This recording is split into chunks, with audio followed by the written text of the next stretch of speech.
오늘 하나님께서 우리에게 주신 말씀은 갈라디아서 5장 18절에서 26절 말씀입니다.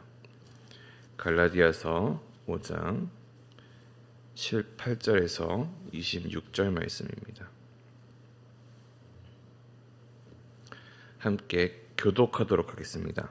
너희가 만일 성령의 인도하시는 바가 되면 율법 아래에 있지 아니하리라.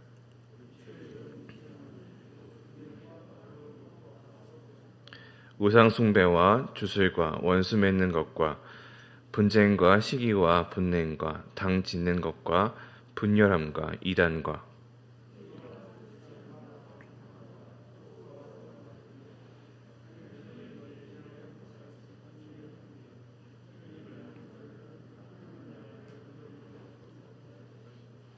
오직 성령의 열매는 사랑과 희락과 화평과 오래 참음과 자비와 양성과 충성과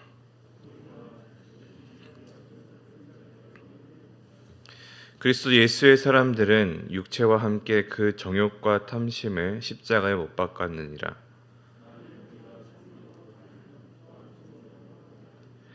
헛된 영광을 구하여 서로 노엽게 하거나 서로 투기하지 말지니라.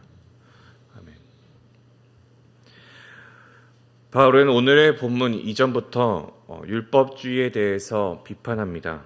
그래서 갈라디아서 초반에 자기가 이방인의 사도로서 불려졌다. 그리고 복음이 누구에게나 주어졌다. 그리고 오직 그리스도만이 그 구원의 방법이다라는 것을 다시금 이야기하고 있습니다. 그러나 그런 상황에서도 여전히 율법을 지킴으로 통해서 그리고 특별히 할례를 받아야만 유대인으로서 구원을 받을 수 있다라고 그렇게 인침을 받을 수 있다라고 주장하는 이들이 있다는 것을 우리가 알 수 있습니다. 그런데 그런 상황에 이 비본질적인 것에 동요당하고 그들의 마음에 이 할례와 율법을 중요시 여기는 자들의 말에 현혹되는 갈라디아 교회 성도들이 많았다는 것을 우리가 이 바울의 편지를 통해서 알 수 있습니다. 분명 예수님이 이 땅에 오시기 이전에는 그 방법이 맞았을 수 있습니다. 율법이 하나님께서 주신 것이기 때문에 모세를 통해서 주신 것이기 때문에 우리가 구원을 받기 위해서는 유대인이 되어야 하고 또 율법을 지켜야 하는 것이 맞는 방법이었습니다. 그러나 이것은 완전하게 사는 것이 불가능한 것이었습니다. 율법이 주어진 것은 우리가 완전하지 않다는 것을 인정하게 하기 위한 하나님의 방법이기 때문입니다. 그리고 나서 하나님께서는 예수 그리스도를 이 땅에 보내시고 우리와 화목하게 하셨습니다. 그러나 바울은 그 모습이 율법과 할례를 행하여만 구원을 받을 수 있다는 그 모습이 현재의 바울 당시의 현재의 갈라디아 교회가 따라야 할 모습과는 다르다는 것을 이야기하고 있는 것입니다. 그래서 갈라디아서 3장 23절에서는 바울이 이렇게 이야기합니다. 믿음이 오기 전에 우리는 율법 아래에 매인 바 되고 계시될 믿음의 때까지 갇혔느니라. 예수님 이후로는 율법으로부터 자유로워져야 했으나 여전히 그 율법에 매여 있음을 갈라디아 교회의 현실되고 바울은 이야기합니다. 그렇기에 그들을 꾸짖는 바울의 모습을 우리가 알 수가 있죠. 갈라디아서 3장 1절에서 2절은 이렇게 이야기합니다. 어리석도다 갈라디아 사람들아, 예수 그리스도께서 십자가에 못 박히신 것이 너희 눈앞에 밝히 보이거늘 누가 너희를 꾀더냐? 내가 너희에게서 다만 이것을 알려 하노니 너희가 성령을 받은 것이 율법의 행위로냐 혹은 듣고 믿음이로냐. 율법은 우리가 예수 그리스도로 이끌어가는 그 초등교사의 역할로서 주어진 것이지만 갈라디아 사람들은 그것에서 벗어나지 못한 채 율법 만능주의로서 살아가고 있었던 것입니다. 그런 갈라디아인들에게 바울은 무엇이 진리인지 그리고 유대인들의 시야에 가지고 있는 그 한계를 넘어서지 못하는 삶에는 어떠한 특징이 있는지 또 어떠한 한계가 있는지 그리고 그 반대편에 서 있는 예수 그리스도를 믿는 삶은 어떠한지를 이 둘을 대조시키면서 바른 길이 무엇인지를 이야기합니다. 바울은 오늘의 본문을 통해서 성령에 따라 사는 것을 이야기를 했습니다. 성령에 따르는 것은 육체의 욕심에 따라 사는 삶과 그 반대편에 서 있기에 공존할 수 없다고 이야기합니다. 갈라디아서 5장 17절을 혹시 성경책이 있으신 분들 같이 읽어보면 좋겠습니다. 시작. 육체의 소욕은 성령을 거스르고 성령은 육체를 거스르나니 이 둘이 서로 대적함으로 너희가 원하는 것을 하려 함이니라. 그러기에 무엇이 성령을 따라 삶을 사는 것인지, 그리고 무엇이 육체의 소욕에 육신의 욕심에 따라 사는 것인지를 쉽게 우리는 알 수 있습니다. 육체의 욕심에 따라 사는 것은 율법에 매여 있으며 할례에 매여 있는 자들이 하는 일들입니다. 바울은 성령에서 벗어난 자의 특징을 열거합니다. 19절과 21절을 함께 보시기 원합니다.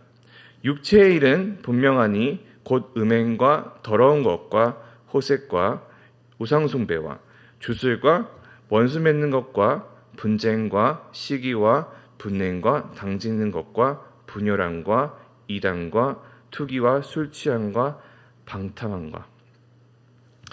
바울이 이야기하고 있는 육체의 욕심에 따라 사는 삶은 어떻게 보면 너무나 명확한 일들입니다. 그것을 구별해내는 것은 너무나 쉬운 일들이죠. 우리가 가진 하나님이 주신 그 양심을 통해서 무엇이 육체의 욕심에 따라 사는 삶인지를 우리는 단번에 알 수 있습니다. 단번에 구별이 가능한 일들입니다. 그러나 우리는 그것에 노예될 때가 너무나 많음을 알고 있습니다. 바울은 이 성령을 따라 행하는 자의 모습과 반대된 그 삶에 대해서 이야기하고 있습니다. 왜냐? 모두가 그렇게 살아가고 있기 때문이죠. 그리고 우리가 기억해야 할 것은 21절 뒷부분에 바울이 이야기하는 육체의 욕심에 따라 사는 삶의 말로입니다. 그것은 하나님 나라를 유업으로 받지 못할 것이요 라는 말이죠. 하나님의 나라를 유업으로 받는다는 것은 여러 단어로 표현될 수 있습니다. 바울은 자신의 편지에서 상속자라는 말로써 하나님의 유업을 받는 자들의 특징에 대해서 이야기를 하고 그것을 여러 다른 말로 이야기하기도 합니다.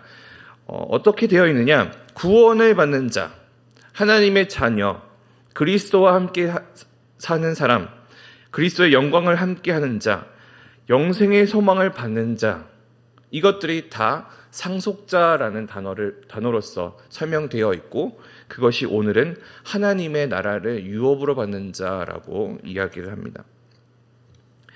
이제 바울이 이야기하는 것은 육체의 욕심에 따라 사는 삶은 이것을 받지 못하게 된다는 것입니다.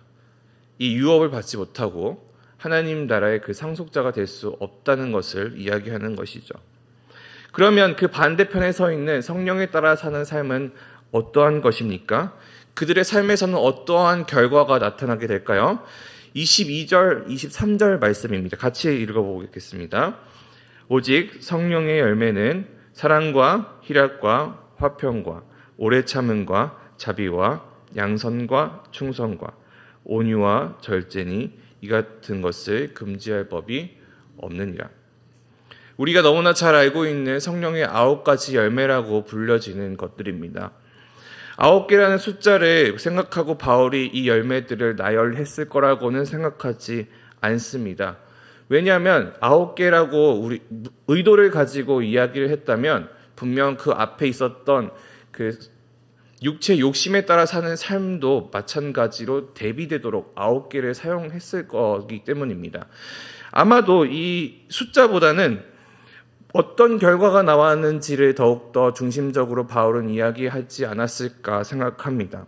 무엇이 성령의 열매인지, 무엇이 육체의 욕망에 따라 삶을 사는 것인지, 그것을 먼저 이야기하고 그것을 나열하는 것이 바울의 주 목적이지 않을까 생각합니다.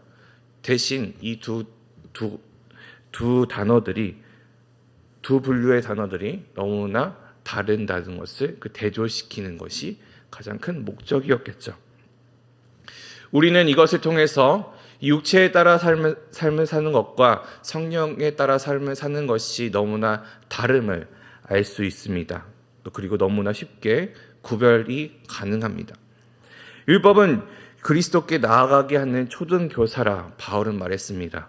본디 율법을 이야기하는 삶은 그만큼 뚜렷한 방향성이 있으면서 무엇이 옳고 무엇이 그른지를 알게 하는 것이죠. 그것이 율법의 역할입니다. 우리도 마찬가지로 무엇이 옳고 무엇이 그른지를 하나님께서는 알게 하셨습니다. 우리는 그런 분별력이 있는 사람들이죠.